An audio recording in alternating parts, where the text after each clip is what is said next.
So Luca Pacioli, in this page here of the books, he might be the first time recorded in printed literature debit and credit together, or at least the explanation of what that meant. By debit, he meant assets that are owned, and by credit, he meant things that are owed to others. So these are Latin terms that he borrowed. He was documenting the process as it was used by merchants in Venice and the surrounding areas at the time. He didn't invent this process, he simply documented it, but he documented it carefully. And what was he trying to achieve? Well, there's a flow that goes on in accounting where the flow of things flow into accounts and they flow out of accounts. This flow is pretty constant. And as he noted, there's a lot of activity that goes on in business very regularly, a great deal of activity.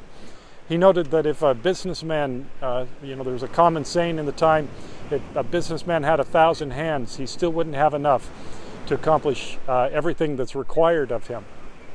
Someone else writing about the accounting process, and Luca Pacioli documenting this, noted that, said that, businesses like flowing around is like a snowstorm that's happening all the time.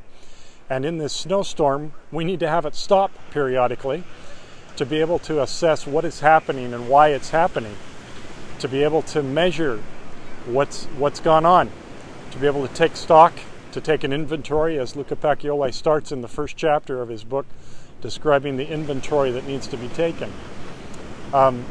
This accounting process allows us to stop things and to measure what's happened. But we have to keep track of the flow in and out. And that's what the debits and credits are for, as recorded in the journals and then posted to the ledger.